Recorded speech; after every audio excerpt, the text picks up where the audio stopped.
I sing loud enough, will the heavens hear? Will the wind carry my voice to where you are? If I close my eyes, can I feel you near? Is love stronger than the darkest scar? The hall was as silent as the grave, with a palpable atmosphere of anticipation. A single girl stood at the centre of the hallowed stage, clutching a worn guitar as if it were the last piece of her shattered world. She was small, no older than 8, but her presence was immense. The moment she opened her mouth, a haunting melody drifted through the room, and every heart in the audience clenched. Her voice, fragile yet unbreakable, carried a sorrow so deep it seeped into the bones of those who listened. The crowd sat frozen, entranced by the weight of her song, by the grief wrapped in each note, by the story that bled through every lyric. This was not just a performance. This was a soul crying out to be heard. Rahim Umar had once lived a life of peace and music, her days filled with laughter and song. She had been born into a world of melody and love, where her mother's lullabies were the first thing she ever knew, and her father's laughter was the rhythm of her childhood. In a small, peaceful village in southern Sudan, life was simple but beautiful. Music was the heartbeat of their home. Every morning, Rahim's mother hummed as she braided her hair, the golden sunrise spilling through their small window, turning their little house into something magical. Her father, whom she called Baba, would scoop her up into his strong arms, lift her high above his head and say, "Mia, you can touch the sky." It was Baba who placed a guitar in her tiny hands. The instrument was old and worn, but to Rahim, it was a treasure. Baba taught her the chords, and soon her fingers danced over the strings.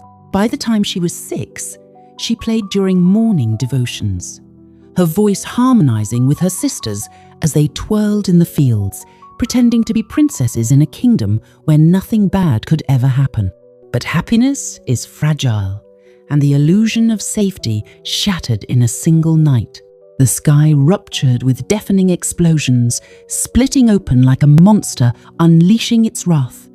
The earth trembled beneath their feet, homes collapsing into dust. The night that had once been peaceful was now a battlefield of fire and smoke. Screams of terror filled the air, drowning out the songs that once brought comfort. People ran, stumbling over the bodies of those who had already fallen. Rahim's mother gripped her hand tightly. "Don't let go, Mia. Whatever happens, don't let go." But the chaos swallowed them. Bodies pushed and shoved, smoke choked the air, and suddenly her mother's hand was gone. She screamed for her, for Baba, for her sisters. But her cries were lost in the inferno, and then she saw them. Baba's strong arms were wrapped protectively around her sisters beneath the wreckage of a collapsed building. His final act had been one of love, shielding them as the destruction rained down. He had tried to keep them safe, to preserve the laughter and warmth that had once filled their home. But the weight of destruction had stolen them away, leaving only silence where their voices had once sung together. Tears blurred Rahim's vision, but she knew she couldn't stay. She searched desperately for Mama, but there was no sign of heavenly flames and ruin. The acrid scent of burnt flesh filled the air, making her stomach twist. As she stumbled through the wreckage, she saw them charred remains, bodies burnt beyond recognition, frozen in twisted agony. Some had their arms stretched out, as if reaching for loved ones they would never hold again. She clamped a hand over her mouth to silence the sob, threatening to escape. The only home she had ever known was gone, swallowed by the fire and death that surrounded her. Clutching her guitar, the only thing left of her past, she walked away, leaving behind everything she loved. She wandered, lost and hungry, scouring the streets for scraps of food, sleeping under the cold embrace of the night sky. Rain soaked her clothes, chilling her to the bone, while the howling wind carried distant echoes of suffering. She passed streets littered with destruction, where bodies lay unclaimed, some burnt beyond recognition, their features erased by the unforgiving flames. The sight hollowed her from the inside out, a stark reminder that she was utterly alone.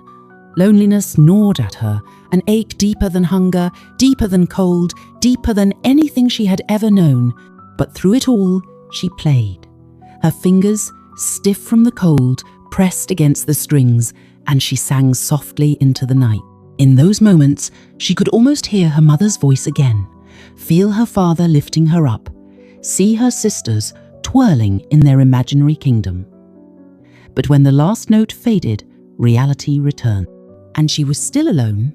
Weeks passed, then months.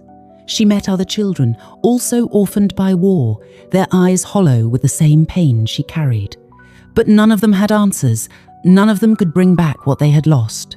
Then came the opportunity that changed everything. A group of aid workers arrived at the refugee village where she had taken shelter. They were looking for survivors, offering food, safety, and hope. One evening, as they gathered around a small fire, one of them noticed Rahim's guitar. "Can you play something?" they asked gently. She hesitated. She hadn't played for anyone in so long, but then she nodded. She took a deep breath, closed her eyes, and let the music flow. Her voice trembled at first, but then it grew stronger. She sang about her home, about her mother's lullabies, about her father's warm embrace. She sang of her sister's laughter, of the fields they ran through, of a happiness that felt like a distant dream. And then she sang of the night it was all taken away. When she finished, the silence was heavy. One of the aid workers wiped their eyes. "You have a gift," they whispered. "The world needs to hear your story." That moment led her here to this stage, under the glow of the spotlight, with thousands of eyes watching her. The air was heavy with expectation, yet she felt a familiar emptiness inside. Her hands trembled as she clutched her guitar, her knuckles white against the worn wood. Backstage, she had stood alone, staring at her reflection in a mirror, the weight of her past pressing against her chest. She had seen the ghost of the little girl she once was before the fire, before the loss, before the loneliness swallowed her whole. She could still hear the voices of the other performers, the excited whispers, the nervous laughter. But she had no one to whisper to, no one to share her nerves with. Just the silence of memories that refused to fade. A stagehand had gently touched her shoulder. "You're up next." Now, standing beneath the blinding lights, she took a deep breath. This was not just about a song. This was about Baba, about Mama, about her sisters. This was for every child who had lost everything, for every soul wandering in the dark. And as she strummed the first chord, she let her pain pour into the melody, weaving her sorrow into something the world could not ignore. She strummed the first chord, and the melody filled the room.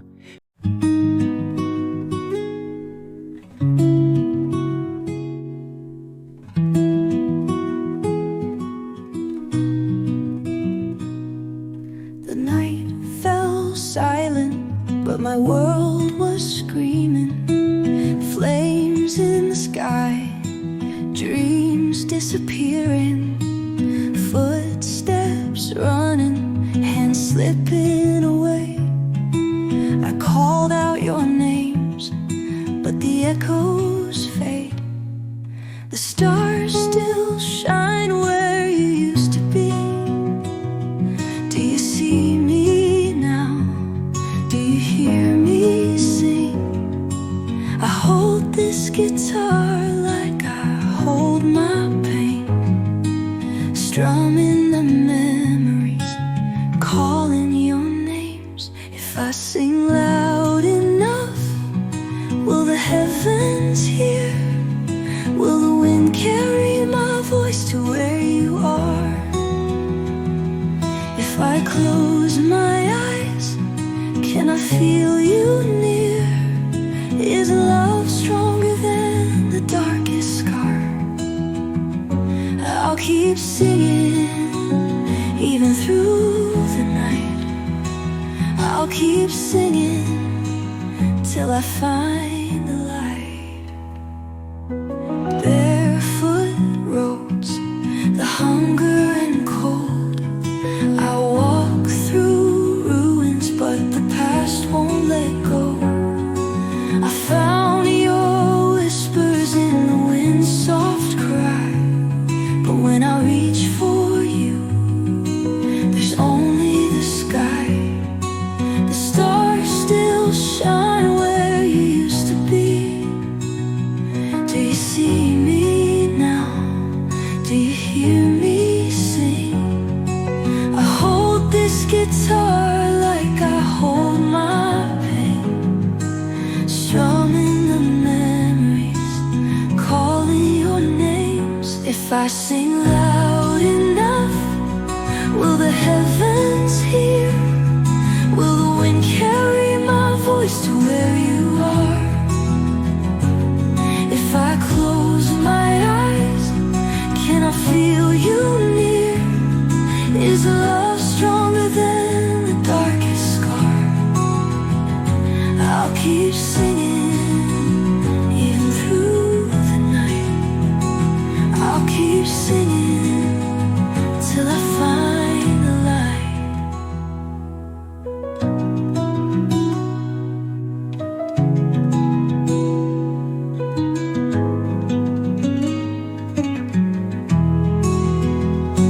Every tear I've cried has built this melody. Every broken piece now sings inside of me. Though the world is dark, my song will rise. I will find my way beneath open skies. If I sing loud enough, will the heavens hear? Will the wind carry my voice to where you are? If I close my eyes, can I feel you near?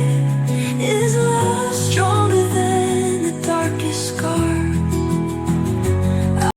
She sang with everything inside her, with the grief of losing, the pain of remembering, and the strength of surviving. Her voice soared, carrying the echoes of a love that war could not destroy. By the time she finished, the audience was in tears. The judges sat frozen, hands over their mouths, overwhelmed by the raw beauty of her song. And then, the room erupted in thunderous applause, not just for her talent, but for her resilience. That night, something changed. Raheem was no longer just a lost girl with a guitar. She was a survivor, a storyteller, a beacon of hope. As the audience erupted in thunderous applause, one of the judges, an older man with kind eyes, wiped a tear from his cheek before leaning into the microphone. Raheem, your story is one of unimaginable loss. Yet here you stand, gifting us with something so profoundly beautiful. Your resilience, your strength, it is beyond words. To endure such pain and still be able to sing with such grace, it is extraordinary. And because of that, I cannot let your story end here. I will personally ensure that you have the opportunity to return to school in America. You deserve a future, and I will help you get there. The audience gasped, then broke into cheers. Before Raheem could fully absorb the magnitude of his words, another judge spoke up. And I will take care of your welfare. You won't have to worry about where you sleep or when your next meal will come. You will have a home, a safe place to heal and grow. As those words filled the room, more people, spectators, organizers, and even anonymous donors came forward, offering their help. In that moment, her life changed forever. The loneliness, the hunger, the cold nights with nothing but her guitar to comfort Herald of it was over. For the first time since that fateful night, she felt it. She felt like she could touch the sky. And for the first time since that fateful night, she felt it. She felt like she could touch the sky. Raheem's life had been shattered, but through her music, she pieced it back together. And as she stepped off the stage, she knew her journey was just beginning. her story would not end in tragedy. It would be a song of triumph, of hope, of love that never truly fades. And the world would listen. If you enjoy this story, kindly drop a comment of where you're watching from. Like, share, and subscribe to our channel for more powerful stories.